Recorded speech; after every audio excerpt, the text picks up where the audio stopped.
मंगले शिवे सर्वार्थ साधिके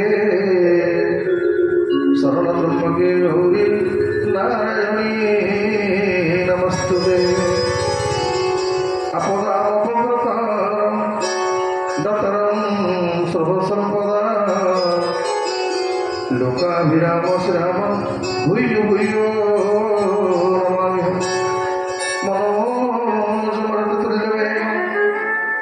जितेन्द्र बुद्धिमता वरिष्ठं वातात्मजं वानरजतमुख्यं श्रीरामदूतं शरणप्रपद्ये आई हनुमन्तविराजे कथा कहूमति अनुसार प्रेम सहित अवधि धरो पधरे पवन कुमार गोविंद गोविंद गोविंद पद गलोची मकरंद गोविंद गोविंद गोविंद पद गलोची मकरंद से मकरंद मन करी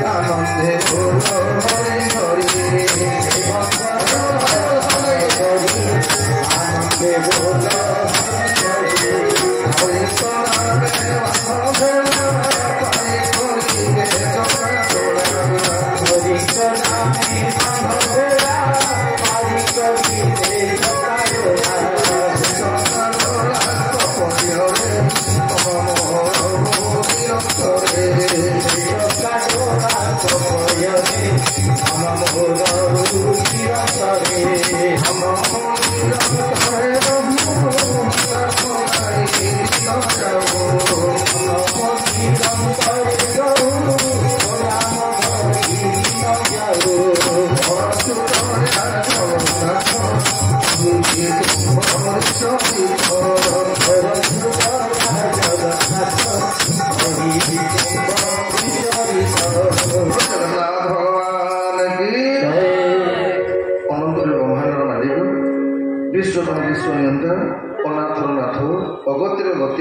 असरण शरण पद्म जगत जीवन जगन्नाथ महाप्रभु रेवतन बलदेवजू परात्मा भगवत जगज्जननी माँ सुभद्रिका चक्र सुदर्शन पीठाधीश्वर वृंदावन रसरास रसकंद मौली नंदनंदन गोपीनंदन भव देवकी प्राणधन श्यामसुंदर भगवान अमाद्य शक्तिश्वरी पुणी निकुंज कुंजेश्वरी रासरासेश्वरी मालाधराणी भगवान वायुमय स्वरूप कर्मशास्त्र भागवत पीठाधीश्वरी जगज्जननी परात्मा भगवती माँ जोगमाया परमाराध्य पीठाधीश्वर आखंडमणि भगवान इष्टदेव रघुनाथजू भगवान कथरसिक गणिकामरगण्यम वीर भजन गौड़ी महाराज मध्य सद्गुरुदेव पूज्य पूजक बाबा गौड़िया पादपद्म अनंतर दंडवत प्रणाम निवेदन पूर्वक पवित्र पितृपक्ष तथा इंदु पूर्णिमा महोत्सव आयोजित अष्टाविंश वार्षिक श्रीमद भागवत कथागान यज्ञर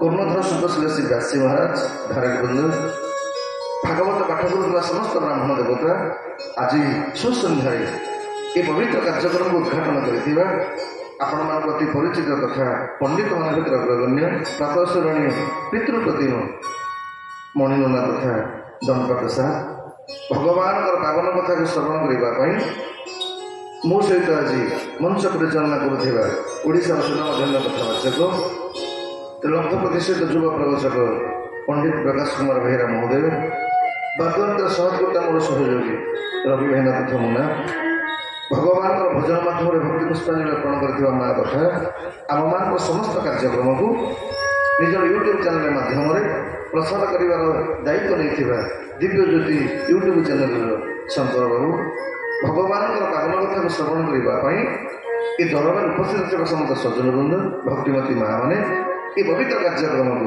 आयोजन कर माँ जोगमाया भागवत भाव प्रचार एवं प्रसार सांस्कृतिक सेवा परिषदर गंडरपुर समस्त सदस्य समस्त नाम जाने ये पवित्र कार्यक्रम दायित्व नहीं भंज भाई आरंभ कर भारत भाई शिव भाई तथा घन भाई अच्युतानंद महापुरुष बाबू इत्यादि और नंदा भाई इत्यादि समस्त भक्तवृंद आसतु भगवान अपार करुणु पवित्र पितृपक्ष पुणी ग्रहण सप्ताह ଆମମାନଙ୍କୁ ଭାଗବତ କଥା ଶ୍ରବଣ କରିବାର ସୁଯୋଗ ଲାଭ କରିଛି।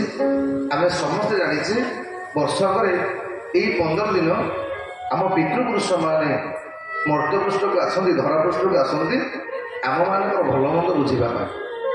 ତ ଏଇଥିପାଇଁ ଏ ପିତୃପକ୍ଷରେ ଆମେମାନେ ଶ୍ରାଦ୍ଧ ଦେଉ, ଏଇ ପିତୃପକ୍ଷରେ ଆମେମାନେ ତର୍ପଣ କରୁ, ଏଇ ପିତୃପକ୍ଷରେ ଆମେ ପୂର୍ବପୁରୁଷର ମନେ ପକଉ। ତେଣୁ ଆଜି ଯେଉଁମାନେ ଆମେ କଥା ଶ୍ରବଣ କରିବାକୁ ବସିଛେ, ଆଜି ନିଶ୍ଚିତ ଭାବରେ ଆମ ପିତୃପୁରୁଷମାନେ ଆମ ଉପରେ ଖୁସି ହେଉଥିବେ ଯେତେବେଳେ ସେ ମର୍ତ୍ତ୍ୟମଣ୍ଡଳକୁ ଆସିବେ ଆଉ ଦେଖିବେ ତାଙ୍କ ବଂଶଧର ପବିତ୍ର ଭାଗବତ କଥା ଶ୍ରବଣ କରୁଛନ୍ତି। ତ ନିଶ୍ଚିତ ଭାବରେ ତାଙ୍କର କୃପା ଆମ ଉପରେ ରହିବ। ଆସନ୍ତୁ ଭଗବାନଙ୍କ ସେ ପାବନ କଥା ଶ୍ରବଣ କଲା ପୂର୍ବରୁ ଆନନ୍ଦର ସହିତ, ଶ୍ରଦ୍ଧାର ସହିତ, ଭାବର ସହିତ, ଭକ୍ତିର ସହିତ ଶ୍ରୀବାରାକରମାନେ ମୋ ସହିତ ନାମ କୀର୍ତ୍ତନ କରିବା। ତାପରେ ଯେମିତି ଭଗବାନଙ୍କର କୃପା ହେବ କଥା ଶ୍ରବଣ କରିବା। ଆମ ସହିତ ଓଡ଼ିଶା ପୋଲିସ ବିଭାଗର ଉଚ୍ଚତମ ଅଧିକାରିଣୀ, କ୍ରାଇମବ୍ରାଞ୍ଚର ଏସ୍ପି ତଥା ମୋର ବଡ଼ ଭଉଣୀ ମାତୃ ଶ୍ୟାମଳ ମହୋଦୟ ମଧ୍ୟ ଅଛନ୍ତି। ସମସ୍ତଙ୍କ ସହିତ ଭଗବାନ ସେ ପାବନ କଥାକୁ ଶ୍ରବଣ କରିବା, ଶ୍ରୀବାର କୀର୍ତ୍ତନ କରିବା। जय जय राधा रमण हरि बोल, जय जय राधा रमण हरि बोल, जय जय राधा रमण हरि बोल, जय जय राधा रमण हरि बोल, जय जय राधा रमण हरि बोल, जय जय राधा रमण हरि बोल, जय जय राधा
रमण हरि बोल।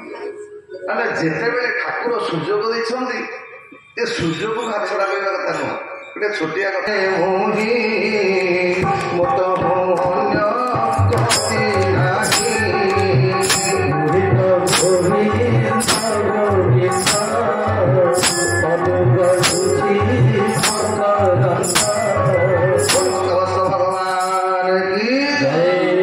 ଯଦି ଜଗତରେ ସବୁ କାମଟା ଆପଣଙ୍କ ନିର୍ଦ୍ଦେଶରେ ହୁଏ, ଏଇଥିପାଇଁ ମହାମାରୀ ଦୁର୍ଯ୍ୟୋଧନ ଭଗବାନଙ୍କୁ ପ୍ରଶ୍ନ କଲେ, କଲେ ମହାପ୍ରଭୁ ଜାନାମି ଧର୍ମ ନଚମେ ପ୍ରଭୃତି, ଜାନାମି ଧର୍ମ ନଚମେ ନିବୃତ୍ତି, ତୟା ହୃଷିକେଶ ହୃଦିସ୍ଥିତେନ ଯଥା ନିଯୁକ୍ତସ୍ମି ତଥା କରୋମି। ମହାପ୍ରଭୁ ଆପଣ ମୋତେ ଅଭିମାନୀ କୁହନ୍ତୁ, ଆପଣମାନେ ମାନି କୁହନ୍ତୁ, ଆପଣ ମୋତେ ଯାହା କୁହନ୍ତୁ, କିନ୍ତୁ ମୁଁ ଯାହା କରିଛି କେବଳ ଆପଣଙ୍କ ନିର୍ଦ୍ଦେଶରେ କରିଛି। ଏଇଥିପାଇଁ ଭଗବାନ ଆଜ୍ଞା ଦୁର୍ଯ୍ୟୋଧନକୁ ଭାରି ଭଲ ପାଆନ୍ତି। ଆଜ୍ଞା ମାନଗୋବିନ୍ଦ ହଉଛି ଦୁର୍ଯ୍ୟୋଧନଙ୍କ ନାଁ। ତେଣୁ ସଜନ ଆଜି ଭଗବାନ ପ୍ରସାଦ କଲେ, ହଁ ହଁ ଠିକ ହେଲା ଯେ, ଆଚ୍ଛା କହିଲୁ ତୁ ସମତିରେ କ'ଣ ପାଇଁ କୃଷ୍ଣ ନାମ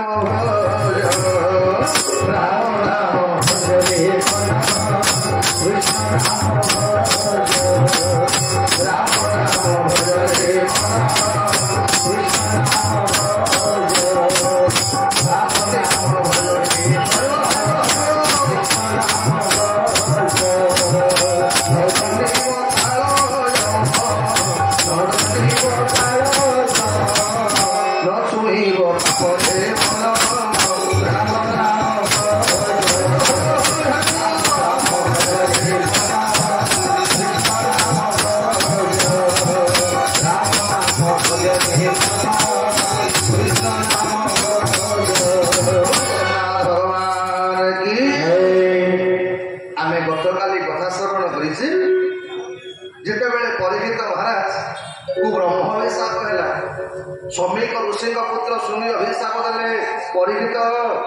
ମୁଁ ତମକୁ ଅଭିଶାପ ଦଉଛି 7 ଦିନ ତନ୍ତ୍ରରେ ତମକୁ ତକ୍ଷକ ଦର୍ଶନ କରିବ।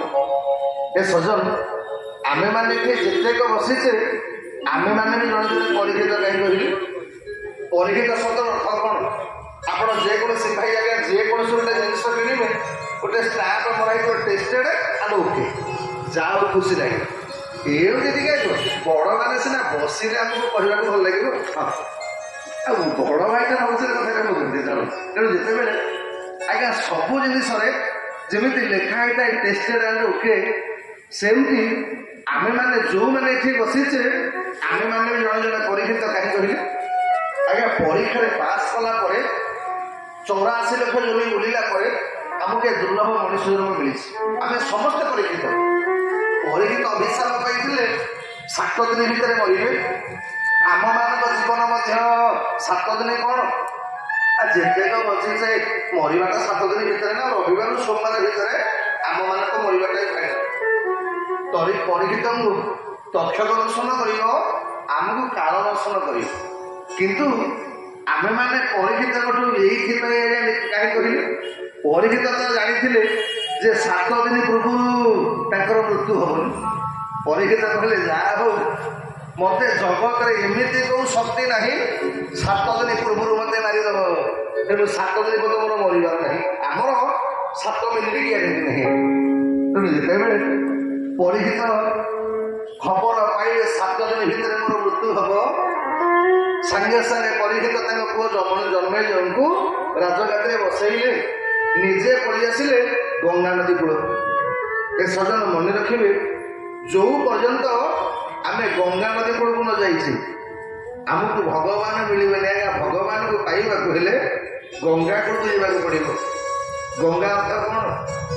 ଏଇ କଲିକତା କିମ୍ବା ହରିଦ୍ୱାର ଯୋଉ ନଦୀ, ଆରେ ସେ ତ ନଦୀ ଗଙ୍ଗା। ଆପଣମାନେ ମନେ ମନେ ଭାବିବେ ଆମେ ବୋଧେ ଗଣ୍ଡଗୋଳ ଲୋକ, ଆମେ ବୋଧେ ଭଗବାନଙ୍କୁ ଆଉ ପାଇବୁନି। ସେ କଥା ନୁହଁନ୍ତି ଆଜ୍ଞା। ଗଙ୍ଗା କାହାକୁ କୁହନ୍ତି ନା, ଆମେମାନେ ଯୋଉଠି ବର୍ତ୍ତମାନ ବସିଛେ ଆମେ ଯୋଗମାୟାଙ୍କ ପବିତ୍ର ପୀଠରେ ବସିଲେ ଆମେ ସମସ୍ତେ ଗଙ୍ଗା ନଦୀ କୂଳରେ ବସିଛେ। ରାମାୟଣରେ ଆପଣ ଶ୍ରବଣ କରିବେ, ଯୋଉ ଭଗବାନଙ୍କର ପାଦ ଆଜ୍ଞା ପିତାମହ ବ୍ରହ୍ମା ଧୋଇ ପାଇଲେନି, ଯୋଉ ଭଗବାନଙ୍କର ପାଦ ଶଙ୍କର ଭଗବାନ ଧୋଇ ପାରି ନାହାନ୍ତି, ସେ ପାଦଟା କୈବର୍ତ୍ତ ଧୋଇଲା କାହିଁ କହିଲେ? ନା କେବଳ କୈବର୍ତ୍ତ ସବୁଦିନ ଗଙ୍ଗା ନଦୀ କୂଳେ ରହି ବିଷ୍ଣୁ ପଦ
ଜଗନ୍ନାଥ ଭଗବାନ କି।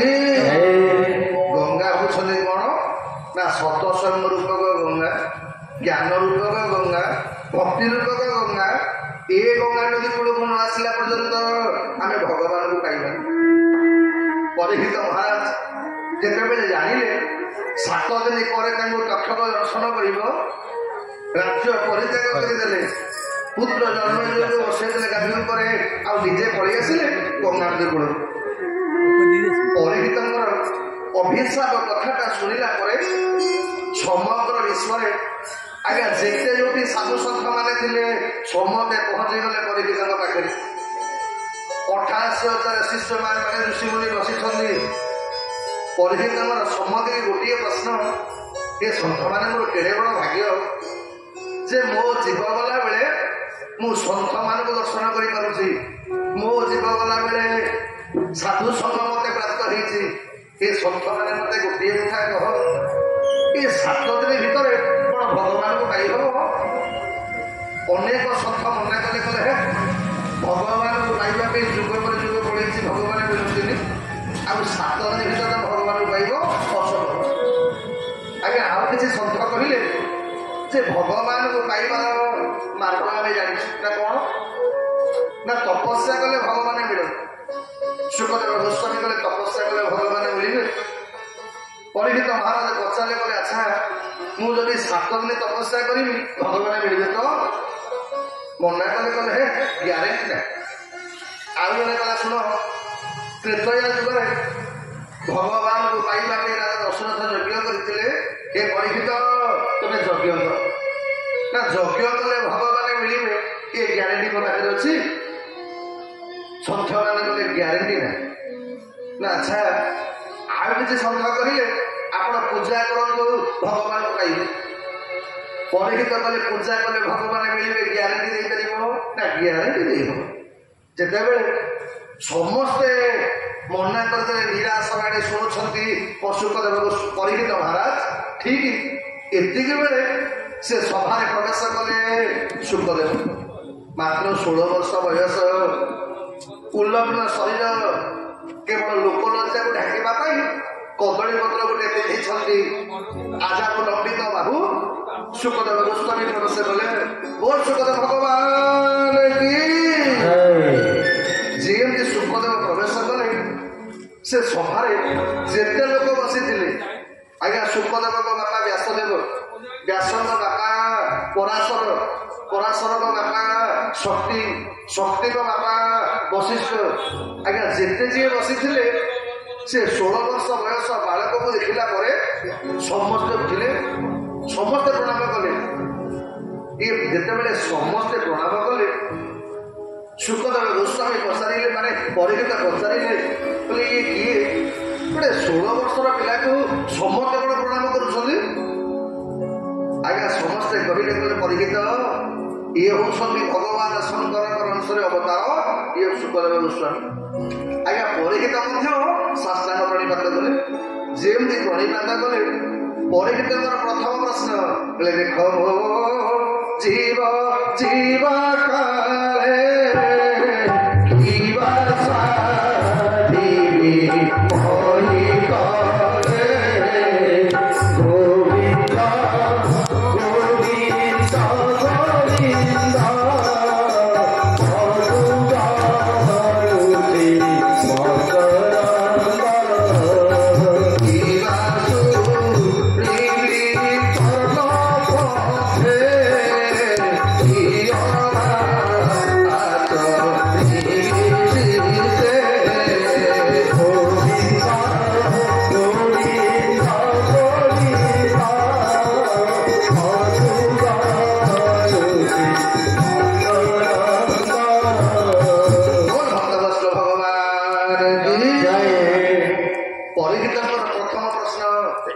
ଶୁକଦେବ ଗୋସ୍ୱାମୀ, ମୋ ହାତରେ ମାତ୍ର 7 ଦିନ ସମୟ ଅଛି, ଏ ସମସ୍ତେ ମନା କରୁଛନ୍ତି, ମୁଁ କାଳେ ଭଗବାନଙ୍କ ଦର୍ଶନ କରିପାରିବି? ଆପଣ କହିପାରିବେ ଏ ମୋ ଭଳିଆ ଗୋଟେ ଆସନ୍ନ ମୃତ୍ୟୁ ମୁଖରେ ପଡ଼ିଥିବା ଲୋକଟା କଣ କଲେ ଭଗବାନଙ୍କୁ ପାଇପାରିବ? ଆଜ୍ଞା ଯେତେବେଳେ ସବୁ ସନ୍ଥ ମାନେ ନିରାଶର ବାଣୀ କହିଥିଲା ବେଳେ ଏକମାତ୍ର ଶୁକଦେବ କଲେ, ହେ ପରୀକ୍ଷିତ ତୁ ବହୁତ ଗୁଡେ ସମୟ ପାଇଛୁ ନା ମୁଁ ଗୋଟେ ଏମିତି ଉପାୟ ଜାଣିଛି, ଗୋଟେ ମୁହୂର୍ତ୍ତରେ ତତେ ଭଗବାନ ଦର୍ଶନ କରିଦେବି। ଆଜ୍ଞା ସବୁ ଋଷି ମୁନି ମାନେ ଶବ୍ଦ, ଏ 16 ବର୍ଷ ବୟସ ବାଳକଟା କହୁଛି କଣ? ପରୀକ୍ଷିତ ଗୋଡ଼ ତଳେ ପଡ଼ିଗଲେ, କଲେ ଶୁକଦେବ ମତେ କହ କଣ କଲେ ଇଏ 7 ଦିନରେ ମୁଁ ଭଗବାନ ବ୍ରହ୍ମ ଦର୍ଶନ କରିବି? ଶୁକଦେବ ଗୋସ୍ୱାମୀ କଲେ, ପରୀକ୍ଷିତ ତତେ କିଛି କରିବା ଦରକାର ପଡ଼ିବନି, ମୁଁ କେମିତି ଦଉଛି? ତପସ୍ୟା କରିବା ଦରକାର ନାହିଁ, ଯଜ୍ଞ କରିବା ଦରକାର ନାହିଁ, ପୂଜା କରିବା ଦରକାର ନାହିଁ, ଗୋଟିଏ କାମ କରିପାରିବୁ। ଏହା କଣ ନା ମୁଁ ତତେ ଭାଗବତ କହିବି, ଆଉ ତୁ ଭାଗବତ ଶ୍ରବଣ କରିବୁ। ମନେ ରଖ, ଯିଏ ଭାଗବତ ଶ୍ରବଣ କରିବ ନିଶ୍ଚିତ ଭାବରେ ସେ ଭଗବାନ ଦର୍ଶନ କରିବ, ଏ ଗ୍ୟାରେଣ୍ଟି ତତେ ଦଉଛି। 88,000 ଋଷି ମୁନି ମାନେ ଶବ୍ଦ, 16 ବର୍ଷର ବାଳକ ନିଶ୍ଚିତ ନିଶ୍ଚିତ ପ୍ରଦାନ କରୁଛି। ଆଜ୍ଞା ଭାଗବତ ଏକମାତ୍ର ଶାସ୍ତ୍ର ଯିଏ ଆମକୁ ନିର୍ଭୟତା ପ୍ରଦାନ କରେ, ନିଶ୍ଚିତତା ପ୍ରଦାନ କରେ। ଅନ୍ୟ କୌଣସି ଶାସ୍ତ୍ର କହିବନି ଯେ ମୁଁ ଏଇ ଦିନ ଏତିକି ଦିନ ଆପଣମାନେ ଶୁଣନ୍ତୁ ମୁଁ ଭଗବାନ ଦର୍ଶନ କରିଦେବି, କିନ୍ତୁ ଆମ ଭାଗବତ କେବଳ କହିପାରେ ଯେ ମତେ ଯିଏ ଶ୍ରବଣ କରିବ କିମ୍ବା ଯିଏ ପାଠ କରିବ ସେ ବ୍ରହ୍ମ ଦର୍ଶନ କରିବାଟା ନିଶ୍ଚିତ କଥା। ସୁଖଦେବ ଗୋସ୍ୱାମୀ ପୁଣି ପଚାରିଲେ କଲେ ପରୀକ୍ଷିତ ମହାରାଜ ପଚାରିଲେ କଲେ ସୁଖଦେବ ଇଏ ଭଗବାନଙ୍କୁ ମତେ ଦର୍ଶନ କରିଦେବ ଯେ ଏ ଭଗବାନଙ୍କୁ ପାଇବା ପାଇଁ କ'ଣ ଯୋଗ୍ୟତା ଥିବା ଦରକାର ନା? କାରଣ ସବୁ କାମ ପାଇଁ ଗୋଟେ ଯୋଗ୍ୟତା ଦରକାର। ଯେମିତି ଆପଣମାନେ କଲେଜରେ ପଢ଼ିବାକୁ ହେଲେ ମାଟ୍ରିକ ପରୀକ୍ଷାରେ ପାସ୍ କରିବାକୁ ପଡ଼ିବ, ଆପଣଙ୍କୁ ଡାକ୍ତରୀ ପଢ଼ିବାକୁ ହେଲେ ଏଣ୍ଟ୍ରାନ୍ସରେ ପାସ୍ କରିବାକୁ ପଡ଼ିବ। ସୁଖଦେବ ଗୋସ୍ୱାମୀ ପରୀକ୍ଷିତ ପଚାରିଲେ ସୁଖଦେବ ଏ ଭଗବାନଙ୍କୁ ପାଇବା ପାଇଁ କ'ଣ ଗୋଟେ ଯୋଗ୍ୟତା ତ ଥିବା ପଡ଼ୁନି? ସୁଖଦେବ ହସିଲେ କଲେ ପରୀକ୍ଷିତ ଜୀବନରେ ସବୁ କାମ ପାଇଁ ଯୋଗ୍ୟତା ଦରକାର, ହେଲେ ଭଗବାନଙ୍କୁ ପାଇବା ପାଇଁ ଯୋଗ୍ୟତା ଦରକାର ନାହିଁ। ତା କାରଣ କ'ଣ? ଆଜ୍ଞା ଭଗବାନଙ୍କୁ ପାଇବା ପାଇଁ ଯୋଗ୍ୟତା ଦରକାର। ଭଗବାନ କେବଳ ବ୍ରାହ୍ମଣ ମାନଙ୍କୁ ମିଳିବେ ଆଉ ମାନେ ବୈଶ୍ୟ ଶୂଦ୍ର ମାନଙ୍କୁ ମିଳିବେନି। ଆଚ୍ଛା ଭଗବାନଙ୍କୁ ପାଇବା ପାଇଁ ପାଠ ଦରକାର। ଆଚ୍ଛା ଯେପଟେ ପଚାରିଲେ ପରୀକ୍ଷିତ ମହାରାଜଙ୍କୁ କହୁଛନ୍ତି ସୁଖଦେବ କହିଲେ ବ୍ୟାଘସ୍ୟ କଚରଣ ଧ୍ରୁବସ୍ୟ କବୟୋ କହିଲେ ଜୀବନରେ ଭଗବାନଙ୍କୁ ପାଇବା ପାଇଁ ବୟସ ଦରକାର ପଡ଼େନି। ଯଦି ବୟସ ଦରକାର ପଡୁଥାନ୍ତା 5 ବର୍ଷର ବାଳକ ଧ୍ରୁବ ଆଜ୍ଞା ଭଗବାନଙ୍କୁ ପାଇନଥାନ୍ତା, ଯୋଉଟା ଆମେ ଶ୍ରବଣ କରିବା। ଯଦି ଭଗବାନଙ୍କୁ ପାଇବା ପାଇଁ ଜାତି ଦରକାର ପଡୁଥାନ୍ତା ଏ ବିଦୁର ଭଗବାନଙ୍କୁ ପାଇନଥାନ୍ତେ। ଆଜ୍ଞା ବିଦୁରର ଜାତିଟା କ'ଣ ଆମେ ସମସ୍ତେ ଜାଣିଛେ? ଦାସୀ ପୁତ୍ର ବିଦୁର, ଯାହାର ପିତୃ ପରିଚୟ ଶୂନ୍ୟ, ଦାସୀଙ୍କର ପୁଅ। ଆଉ ଆମେମାନେ ଭାଗବତରେ ଶୁଣିଛେ ସୁଖଦେବ ଗୋସ୍ୱାମୀଙ୍କର ପାଦ ତଳେ ପଡ଼ିଗଲେ ପରୀକ୍ଷିତ କଲେ ସୁଖଦେବ ମତେ ଟିକେ ବିଦୁରଙ୍କ କଥା କହୁଛନ୍ତି। ସୁଖଦେବ ଗୋସ୍ୱାମୀ ଆରମ୍ଭ କଲେ କଲେ ପରୀକ୍ଷିତରେ ଯେତେବେଳେ ମହାଭାରତ ଯୁଦ୍ଧ ପୂର୍ବରୁ ଆଜ୍ଞା ଯେତେବେଳେ ଦୁର୍ଯ୍ୟୋଧନର ଅତ୍ୟାଚାର ବଢିଲା, ଧୃତରାଷ୍ଟ୍ରଙ୍କ ପାଖରେ ପହଞ୍ଚିଗଲେ ଆଜ୍ଞା ବିଦୁର କହିଲେ କଲେ ରାଜା ଆଜି ରାଜା ହିସାବରେ ନୁହଁ, ମନ୍ତ୍ରୀ ହିସାବରେ ନୁହଁ, ନିଜ ଭାଇ ହିସାବରେ କହୁଛି। କାହିଁକି ଆମେ ସମସ୍ତେ ଜାଣିଛେ ଏ ବିଦୁର ଯେହେତୁ ଯେତେବେଳେ ବ୍ୟାସଦେବଙ୍କ ଦ୍ୱାରା ଆଜ୍ଞା ପୁତ୍ର ସନ୍ତାନ ଉତ୍ପତ୍ତି ହେଲା ବେଳେ ଜଣେ ହେଇଗଲେ ଅନ୍ଧ, ଆଉ ଜଣେ ହେଇଗଲେ ପଣ୍ଡୁର ପଣ୍ଡୁ, ତ ରାଜ୍ୟ ଶାସନ କିଏ ଆଜ୍ଞା ସତ୍ୟବତୀଙ୍କର ଆଦେଶରେ ଜଣେ ଦାସୀ ବ୍ୟାସଦେବଙ୍କ ସମ୍ମୁଖରେ ଛିଡ଼ା ହେଲେ। ଆଉ ତାଙ୍କରି ଗର୍ଭରୁ ଏ ମହାତ୍ମା ବିଦୁରଙ୍କର ଜନ୍ମ, ଯିଏ ଅଭିଶାପ ପାଇକି ଯମରାଜା ବିଦୁର ହେଇଛନ୍ତି। ତ ଯେତେବେଳେ ବିଦୁର ପହଞ୍ଚିଲେ କହିଲେ ଭାଇ ଏବେ ବି ସମୟ ଅଛି, ତମେ ଦୁର୍ଯ୍ୟୋଧନକୁ ଶାସନ କର। ଆମ ଶାସ୍ତ୍ର ବି ସେଇଆ କହିଛି। କହିଲେ ଜିଜର ଯେତେକ ବାପା ମାନେ ମା ମାନେ ବସିଛ ମନେ ରଖ, ସନ୍ତାନ ମାନଙ୍କୁ ଶାସନ କରିବାର ସୂତ୍ରଟା କ'ଣ ନା ଲାଳ 5 ବର୍ଷାଣି 10 ବର୍ଷାଣି ତାଳେ ପ୍ରାପ୍ତେ 16 ବର୍ଷ ପୁତ୍ର ମିତ୍ର ବଦାଚରେ। ଅର୍ଥ କ'ଣ ଆଜ୍ଞା ସନ୍ତାନ ମାନଙ୍କୁ ଯେତେ ଭଲ ପାଇବା କଥା, ଯେତେ ସ୍ନେହ କରିବା କଥା 5 ବର୍ଷ ପର୍ଯ୍ୟନ୍ତ କରନ୍ତୁ, ଆଉ 5ରୁ 15 ବର୍ଷ ପର୍ଯ୍ୟନ୍ତ କଠୋର ଅନୁଶାସନରେ ଆପଣ ରଖିବେ। ଆଉ ଯଦି ଧୃତରାଷ୍ଟ୍ରଙ୍କ ଭଳିଆ ଅନ୍ଧ ହେଇଯିବେ ସନ୍ତାନ ସ୍ନେହରେ, ଯାହା ମାଗିଲା ତାହା ଦେବେ, ଯାହା କହିଲା ସିଏ କରିବ, ଆଉ ଜୀବନ ଯାକ କାନ୍ଦିବେ ଆପଣ।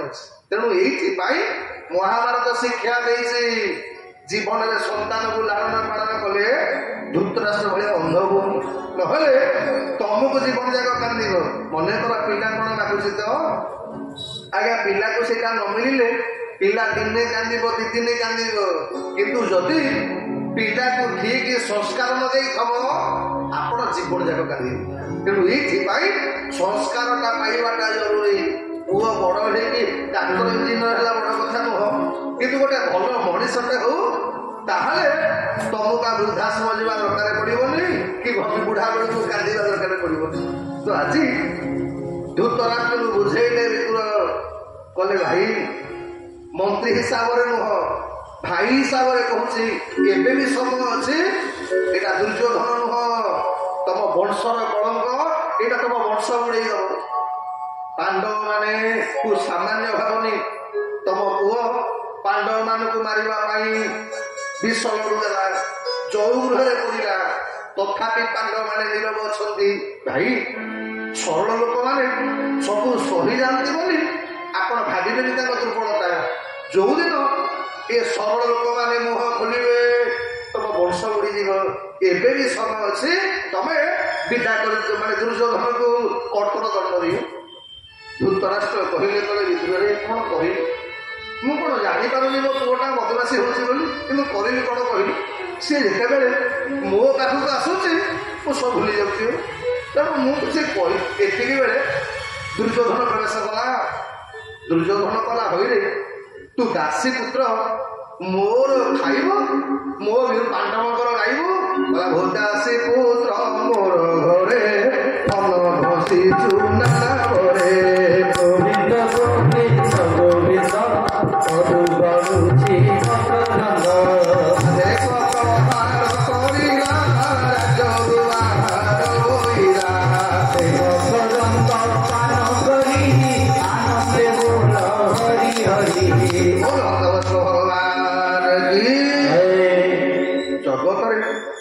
ଯେଉଁ ପର୍ଯ୍ୟନ୍ତ କୌରବମାନଙ୍କ ପାଖରେ ଆଜ୍ଞା ବିଦୁର ଥିଲେ, ଏତେ ଅଧର୍ମ ଏତେ ଅନୀତି ହେଲା ପରେ ମଧ୍ୟ କୌରବଙ୍କର କ୍ଷତି ହଉନଥିଲା। ଯୋଉଦିନ ବିଦୁର ଦୁର୍ଯ୍ୟୋଧନ ଠାରୁ ପଦାୟ ହାତ ପାଇ ଆଜ୍ଞା ରାଜ୍ୟ ଛାଡ଼ିଲେ, ସେଦିନ ଠାରୁ କୌରବ ମାନଙ୍କ ଉପରେ ବିପତ୍ତି ପଡ଼ିଲା। ଅର୍ଥ କଣ? ଯୋଉ ପରିବାରରେ କିମ୍ବା ଯୋଉ ଗାଁରେ ଯୋଉ ସାହିରେ ଗୋଟିଏ ଧର୍ମାତ୍ମା ଲୋକ ରହିବ, ସେ ଅଞ୍ଚଳରେ ଆଜ୍ଞା ବିପତ୍ତି ପଡ଼ିବ। ଆପଣ ରାମାୟଣରେ ଶୁଣୁନାହାନ୍ତି, ରାବଣ ସେ ପର୍ଯ୍ୟନ୍ତ ବିଜୟ କରୁଥିଲା ଯୋଉ ପର୍ଯ୍ୟନ୍ତ ବିଭୀଷଣ ତା ପାଖରେ ଥିଲା। ଏଇଥିପାଇଁ ରାବଣ ବିଭୀଷଣକୁ ଆଜ୍ଞା କିଛି କହେନି। ଯଦିଓ ରାବଣ ଜାଣିଛି ଏ ବିଭୀଷଣଟା ଭଗବାନଙ୍କ ନାମ ଜପ କରୁଛି, ଇଏ ବିଭୀଷଣ ଭଗବାନ ରାମଙ୍କ ନାଁଟା ଭଜନ କରୁଛି, କିନ୍ତୁ ରାବଣ ନୀରବ ରହିଥିଲା। କାରଣ କଣ ନା, ରାବଣ ଜାଣିଛି ବିଭୀଷଣ ମୋ ପାଖରେ ଥିଲା ପର୍ଯ୍ୟନ୍ତ ମୋ ଲଙ୍କାର କିଛି କ୍ଷତି ହବନି। ଯୋଉଦିନ ରାବଣ ବିଭୀଷଣକୁ ଗୋଇଠା ମାରିକି ତଡ଼ିଦେଲା, ଆଜ୍ଞା ସେଦିନ ଠାରୁ ରାବଣର ବଂଶ ବୁଡ଼ିବା ଆରମ୍ଭ ହେଇଗଲା। ବିଦୁର ବିଚାର କଲେ, ଆଉ ଅପମାନ ପାଇକି ରହିବା କଥା ନୁହଁ। କଲେ, ଭାଇ ଆଜି ମନ୍ତ୍ରୀ ପଦରୁ ଇସ୍ତଫା ଦଉଛି। ସାଙ୍ଗେ ସାଙ୍ଗେ ମନ୍ତ୍ରୀ ପଦଟାକୁ ଥୋଇଦେଲେ। ପତ୍ନୀ ସୁଲଭାକୁ ଗଲେ, କଲେ ସୁଲଭା ଭଗବାନ ଭଲ କଲେ, ଆଉ ଏ ପାପୀ ଦୁର୍ଯ୍ୟୋଧନର ପାପ ଅନ୍ନ ଖାଇବାକୁ ପଡିବନି, ଚାଲେ ପଳେଇବା ଗଙ୍ଗା ନଦୀ କୂଳକୁ। ଆଜ୍ଞା ବିଦୁର ଆଉ ସୁଲଭା ଦି ଜଣ ଯାକ ଗଙ୍ଗା ନଦୀ କୂଳରେ କୁଡ଼ିଆଟେ କଲେ। ରହିବାକୁ ଘର ନାହିଁ, ଖାଇବା ପାଇଁ ସେମିତି କିଛି ନାହିଁ। ଗଙ୍ଗା ନଦୀ କୂଳରେ ଉଠୁଥିବା ଯୋଉ ଶାଗ, ସେ ଶାଗଟା ପ୍ରତ୍ୟେକ ଦିନ ବିଦୁର ଭୋଜନ କରନ୍ତି। କିଛି ଦିନ ଗଲା ପରେ ଆଜି ଭଗବାନ କୃଷ୍ଣ ଶାନ୍ତି ଦୂତ ହେଇକି ଆସିକି ପହଞ୍ଚିବେ ହସ୍ତିନାପୁର। ବିଦୁରଙ୍କ କାନରେ ପଡ଼ିଗଲା, କଲା ସୁଲଭା ଜାଣିଛୁ, ଆଜି ମୁଁ ଖବର ପାଇଲି ଏ ଭଗବାନ କୃଷ୍ଣ ଆମ ହସ୍ତିନାପୁର ଆସୁଛନ୍ତି ଶାନ୍ତି ଦୂତ ହେଇ। ସୁଲଭା କହିଲା, କଲା ହେ ଏ ମୋର ଭାରି ଇଚ୍ଛା ଥିଲା ଥରୁଟେ ତାକୁ ଆମ ଘରକୁ ଡାକିବା ପାଇଁ। ଏ ତମକୁ ତ ଭଗବାନ କୃଷ୍ଣ ଚିହ୍ନିଯିବେ। ବିଦୁର କଲେ, ହଁ ମତେ କକା ବୋଲି ଡାକନ୍ତି। ହେ ଏ ଥରୁଟେ ଭଗବାନଙ୍କୁ ଆମ ଘରକୁ ଡାକନ୍ତନି। ବିଦୁର କହିଲା, କଲେ ସୁଲଭା ତ ପାଗଳି ନା କଣ? ଯୋଉ ଭଗବାନ ଦ୍ୱାରିକାର ଅଧିପତି, ଯୋଉ ଭଗବାନ ଅଖିଳ କୋଟି ବ୍ରହ୍ମାଣ୍ଡର ନାଥ, ଯୋଉ ଭଗବାନ ହସ୍ତିନାପୁର ରାଜାଙ୍କର ଦୂତ, ସେ ଆମ ଭଳିଆ ପୁଣି ମନ୍ତ୍ରୀ ହେଇଥିଲେ ଅଲଗା କଥା। ଆମ ପାଖରେ ତ ମନ୍ତ୍ରୀ ପଦ ନାହିଁ, ଭଲ ଘରଟେ ବି ନାହିଁ। ଆମ ଘରକୁ କଣ ଠାକୁର ଆସିବେ? ତୁ କାହିଁ ସେ ମାନେ ଚିନ୍ତା କରୁଛୁ? ଆଉ କାହିଁ ଭଗବାନ କୃଷ୍ଣ ଆଉ ଆମ ଭଳିଆ ଦରିଦ୍ର ଭିକାରୀଟା ଆମ ଘରକୁ ଭଗ ଠାକୁର ଆସିବେ? ତୁ ଚିନ୍ତା କରିବୁ। ଯଦି କହିବୁ ଚାଲେ ଆମେ ତୋର ମୋର ଯିବା, ଅନ୍ତତଃ ଟିକେ ଭଗବାନଙ୍କୁ ଦର୍ଶନ କରିଦେଇକି ପଳେଇ ଆସିବା। ସୁଲଭାଟା ପିଲାଦିନୁ ଭଗବାନ କୃଷ୍ଣକୁ ଆଜ୍ଞା ଭାରି ଭଲ ପାଏ। ସ୍ୱାମୀ ସ୍ତ୍ରୀ ଦି ଜଣ ଯାକ ଗଲେ ଦର୍ଶନ କରିବା ପାଇଁ। କାହିଁକି ହସ୍ତିନା ରାଜଦାନ ସଜା ହେଇଛି ଭଗବାନ କୃଷ୍ଣକୁ ସ୍ୱାଗତ କରିବା ପାଇଁ। ଲକ୍ଷ ଲକ୍ଷ ନର ନରନାରୀ ରାସ୍ତାର ଦୁଇ ପାର୍ଶ୍ୱରେ ଅଛନ୍ତି। ଏ ଲକ୍ଷ ଲକ୍ଷ ନରନାରୀଙ୍କ ଭିତରେ ଭଗବାନ କୃଷ୍ଣ ଯେତେବେଳେ ରଥରେ ଆସୁଛନ୍ତି, ଭଗବାନ କୃଷ୍ଣଙ୍କର ଆଖିଟା ଖାଲି ଖୋଜି ବୁଲୁଛି କୋଉଠି ବିଦୁର ଆଉ ସୁଲଭ ଅଛନ୍ତି ବୋଲି। ନଜର ପଡ଼ିଗଲା ବିଦୁରଙ୍କ ଉପରେ। ଗହଳ ଭିତରେ ବିଦୁର ଭଗବାନ ହାତ ଯୋଡ଼ିଦେଲେ। ଏପଟେ ସୁଲଭାକୁ କଲେ, ସୁଲଭା ତୁ ଯା, ମୁଁ ଯାଉଛି ଆଜି ହସ୍ତିନାପୁର ରାଜସଭାରେ କଣ ହଉଛି ସେଇଟା ଦେଖିକି ଆସିବି। ସୁଲଭା ବାରମ୍ବାର କହୁଥାଏ, କହିଲା ମହାପ୍ରଭୁ ମୁଁ ଜାଣିଛି ଆପଣଙ୍କୁ ପାଇବା ପାଇଁ ମୋର ଯୋଗ୍ୟତା ନାହିଁ, ତଥାପି ମଣିଷ ମନୋଜ ଏ ଥରୁଟେ ଆପଣ ଘରକୁ ଆସନ୍ତେନି। ଗୋଟିଏ ଥର ସୁଲଭା ତମକୁ ପାଖରୁ ଟିକେ ଦେଖନ୍ତା। ଆଜ୍ଞା ଭଗବାନ ଭକ୍ତ ବସଣ, ଯୋଉ ମାନେ ଭକ୍ତ ଯାହା ଚିନ୍ତା କରେ ଭଗବାନ ତାକୁ ମାନିବାକୁ ବାଧ୍ୟ। ଏଇ 2 ମାସ ତଳେ ଜଗନ୍ନାଥଙ୍କ ମନ୍ଦିର ଯାଇଥିଲା ବେଳେ ଆଜ୍ଞା ସେଦିନ ଜଗନ୍ନାଥଙ୍କ ମନ୍ଦିରରେ ଅବକାଶଟା ଦିନ 12:30 ବେଳକୁ ଥିଲା। ଅବକାଶ କଣ କହିଲ? ଆମେ ଯୋଉଟା ମାନେ ବାଥରୁମ ଯାଇକି ଯୋଉ ଦାନ୍ତ ଫାତ ଘଷିବାଟାକୁ ଆମ ଜଗନ୍ନାଥଙ୍କର ଭାଷାରେ, ମନ୍ଦିର ଭାଷାରେ ତାକୁ ଅବକାଶ କୁହନ୍ତି। ଆମେ ଯେମିତି ସକାଳୁ ଉଠିଲେ ମୁହଁ ଧୋଉ, ଆମେମାନେ ଟ୍ୟାପ ପାଣିରେ ମୁହଁ ଧୋଉ, କିନ୍ତୁ ଜଗନ୍ନାଥ ମହାପ୍ରଭୁ ଜାଇଫଳ କସ୍ତୁରୀ ମାନେ କର୍ପୂର ମିଶିଥିବା ପାଣିରେ ମୁହଁ ଧୋଉ। ଆମେ ଦାନ୍ତ ଘଟୁ ବ୍ରଶ ପେଷ୍ଟରେ, ମୋ ଜଗନ୍ନାଥ ମହାପ୍ରଭୁ ମୂର୍ତ୍ତୁରୀ ଦାନ୍ତ କାଠିରେ, ଆଉ ତା ସହିତ ପେଷ୍ଟ ହଉଛି ଭଗବାନଙ୍କର କର୍ପୂର। ଆମମାନଙ୍କର ଷ୍ଟିଲ କିମ୍ବା କପର ଟଙ୍ଗଲିନର ଥିଲାବେଳେ ଜଗନ୍ନାଥ ମହାପ୍ରଭୁ ବଡ଼ ବଡ଼ିଆ ଲୋକ ଆଜ୍ଞା ତାଙ୍କର ସୁନ୍ଦର। ତେଣୁ ଆମର ଯାହା ଦରକାର ଜଗନ୍ନାଥଙ୍କର ଆଜ୍ଞା ରୀତିନୀତି ସେଇଆ। ସେଦିନ ସବୁ ହେଇଛି। 3 ଜଣ ପାଳିଆ ସେବକ ବାଡ଼ିଆ ବାଡ଼ି ହେବେ।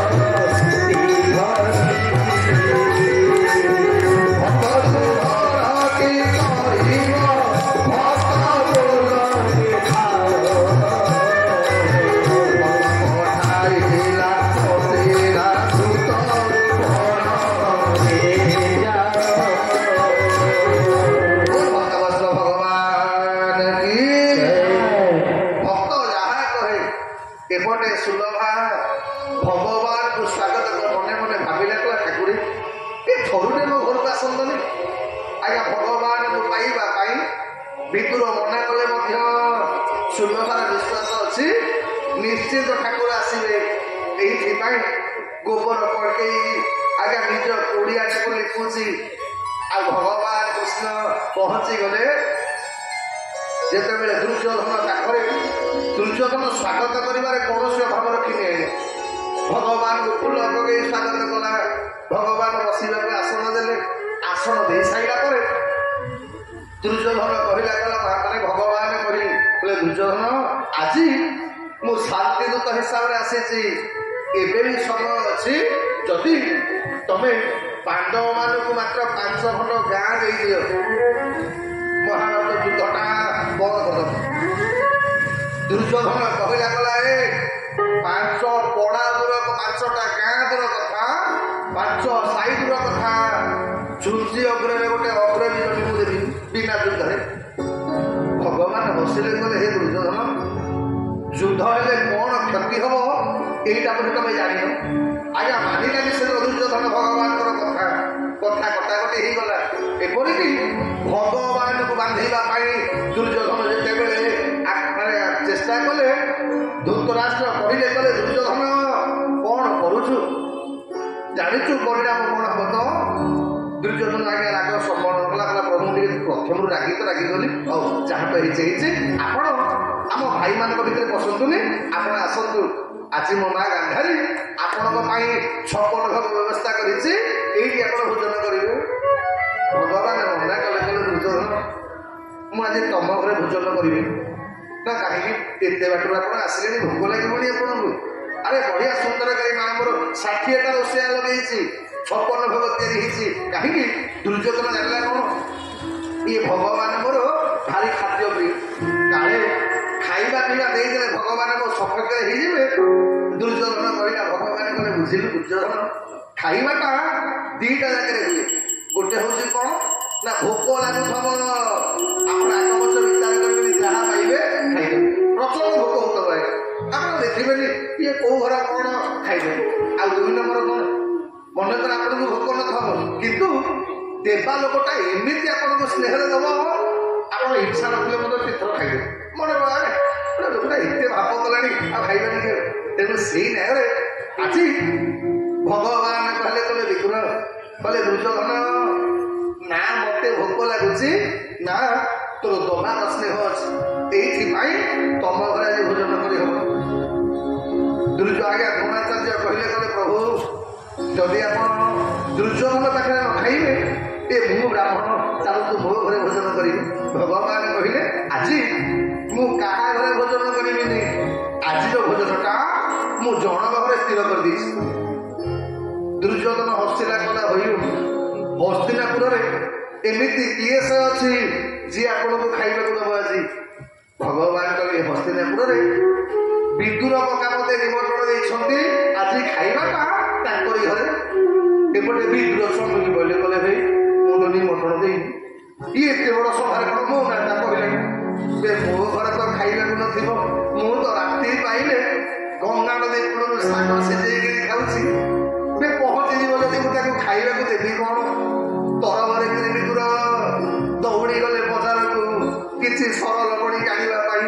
ଏପଟେ ବିଦୁର ଯାଇଛନ୍ତି ବଜାରକୁ କିଣିବା ପାଇଁ, ଆଉ ଭଗବାନ କୃଷ୍ଣ ପହଞ୍ଚି ଗଲେ ସୁଲଭା ପାଖରେ। ସୁଲଭା ଗୋବରରେ ଘର ଲିପୁଛି। ଭଗବାନ ଡାକ ପକେଇଲେ ମା। ଆଜ୍ଞା ଯେମିତି ମା ଶବ୍ଦଟା କାନରେ ପଡିଛି ସୁଲଭାର ସାଙ୍ଗେ ସାଙ୍ଗେ ଆଜ୍ଞା ହିତାହିତ ଜାଗା ରହିଲାନି, ପଛକୁ କରେଇଦେଲା। ଦେଖିଲା କଣ ନା ଭଗବାନ କୃଷ୍ଣଙ୍କର ଅପୂର୍ବ ରୂପ। ଆଜ୍ଞା ବିଶ୍ୱାସ କରିପାରୁନି ଭଗବାନ ପାଖରେ ଅଛନ୍ତି କି ନା। ଚୁମୁଟି ପକେଇଲା, ସତରେ କଣ ଭଗବାନ ଅଛନ୍ତି? ଆପଣ ଶୁଣିବେ ରାମାୟଣରେ ଯେତେବେଳେ ଶର୍ମଣା କୁ ଗୁରୁଦେବ କହିଲେ ମାତଙ୍ଗ କହିଲେ ଶର୍ମଣା ମୁଁ ଦିବ୍ୟ ଦୃଷ୍ଟି ବଳରେ ଦେଖିପାରୁଛି, ମୁଁ ସିନା ଭଗବାନ ରାମକୁ ଦର୍ଶନ କରିପାରିଲିନି, କିନ୍ତୁ ତୁ ଦର୍ଶନ କରିବୁ। ମନେ ରଖିଥା ଯେତେବେଳେ ଭଗବାନ ରାମ ଆସିବେ ମୋ ତରଫରୁ ତୁ ଭଗବାନଙ୍କୁ ସ୍ୱାଗତ କରିବୁ। ଆଜ୍ଞା ପଚାରିନି ଶୁଣିଲ ମାନେ ଶର୍ମଣୀ ଯେ ଭଗବାନ କୋଉ ମସିହାରେ ଆସିବେ, କୋଉ ଦିନ ଆସିବେ, କେତେବେଳେ ଆସିବେ, ଏ କଥା ପଚାରିବାକୁ ଆଉ ସମୟ ନାହିଁ। ଦିନ ବାନ୍ଧବକୁ ଡାକୁଛି ଦିନ ରାତ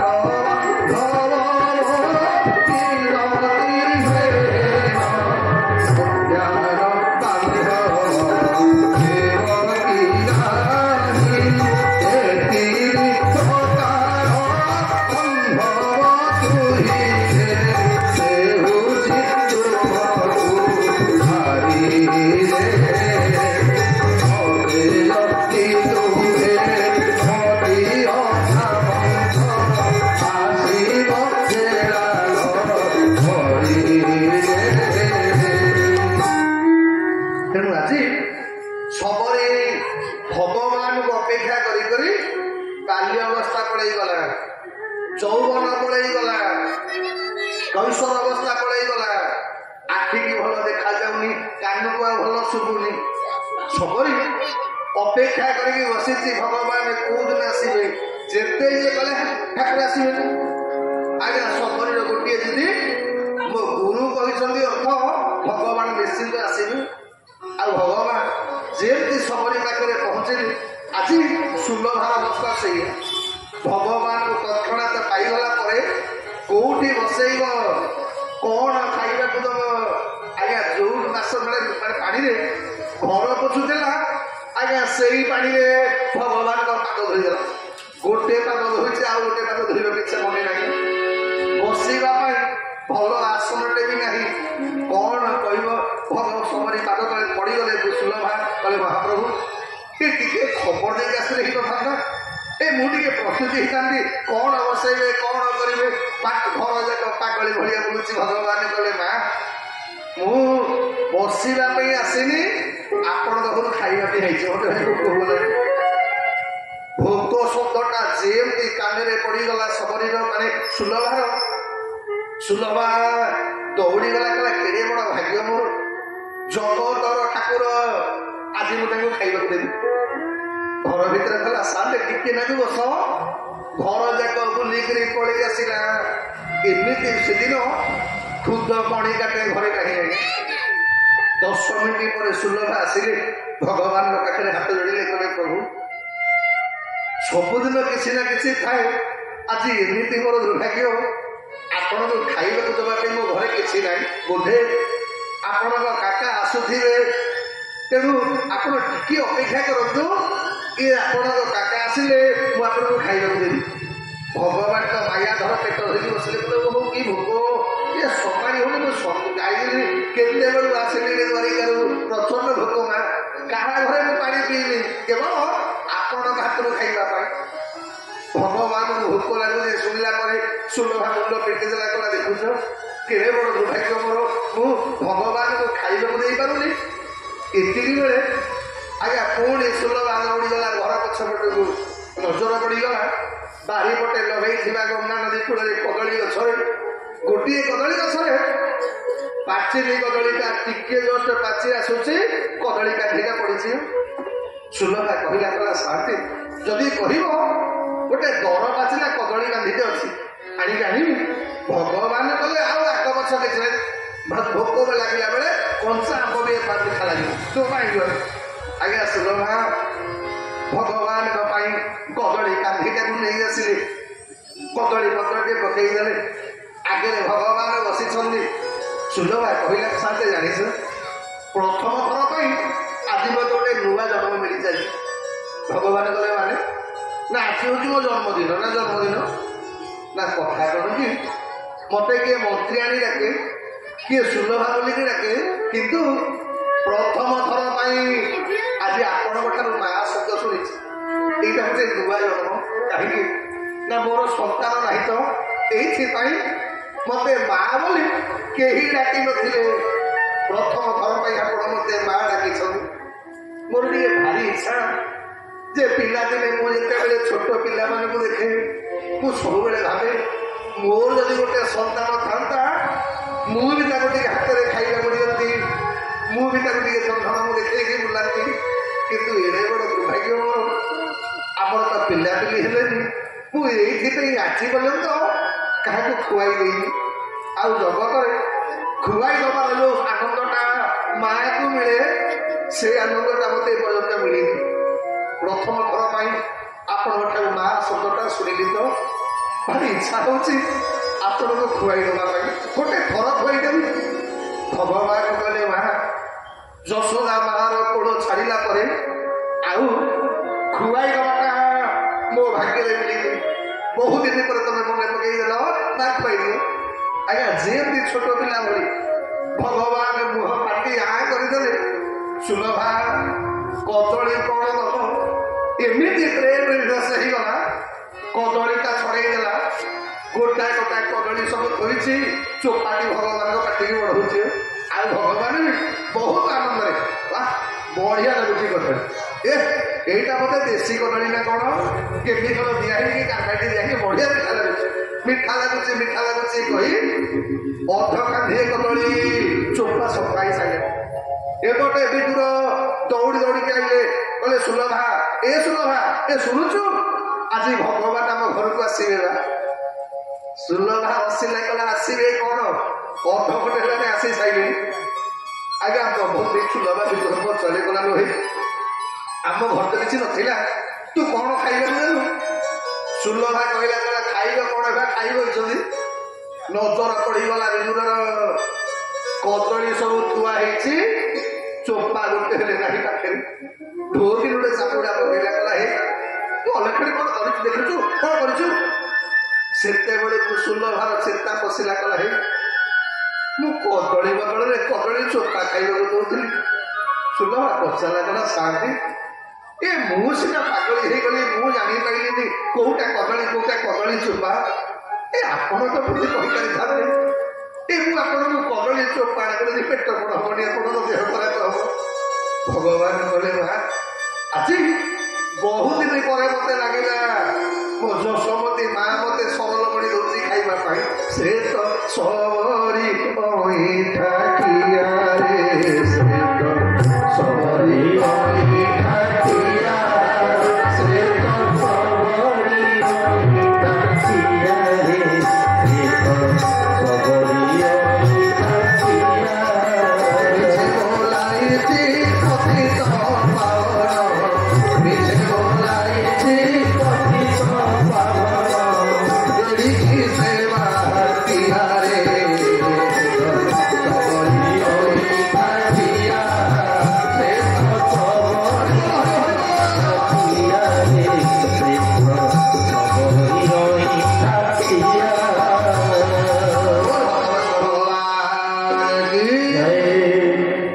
ସୁଖଦେବ ଗୋସ୍ୱାମୀ କହୁଛନ୍ତି ଗଲେ ପରୀକ୍ଷିତ ସେଇ ବିଦୁର ଯାହାକୁ ଆଜ୍ଞା ଭାଗବତର ଏକାଦଶ ସ୍କନ୍ଧରେ ଆପଣ ଶ୍ରବଣ କରିବେ, ଯେତେବେଳେ ଭଗବାନ ଉଦ୍ଧବକୁ ତତ୍ତ୍ୱଜ୍ଞାନ କହିଲେ, ଭାଗବତ ତତ୍ତ୍ୱ କହିଲେ, ଅନ୍ତ ସମୟରେ ଭଗବାନ କାହାକୁ ମନେ ପକେଇ ନାହାନ୍ତି ଆଜ୍ଞା। ଯଶୋଦାକୁ ମନେ ପକେଇ ନାହାନ୍ତି, ବୃନ୍ଦାବନର ଗୋପୀ ଗୋପାଳ ମାନଙ୍କୁ ମନେ ପକେଇ ନାହାନ୍ତି, କେବଳ ଜଣକୁ ମନେ ପକେଇଛନ୍ତି, ବିଦୁର। କହିଲେ ଉଦ୍ଧବ ଯଦି ତମର ରାସ୍ତାରେ ବିଦୁର ଦେଖା ହୁଅନ୍ତି, ବିଦୁରକୁ କହିଦବ ମୁଁ ତାଙ୍କୁ ଖୋଜୁଥିଲି ବୋଲି। ଅନ୍ତ ସମୟରେ ଭଗବାନଙ୍କର ମନେ ପଡିଛି ଆଜ୍ଞା ବିଦୁରଙ୍କ କଥା। ଏପଟେ ଯେତେବେଳେ ଉଦ୍ଧବଙ୍କ ଠାରୁ ବିଦୁର କୃଷ୍ଣ କଥା ଶ୍ରବଣ କଲେ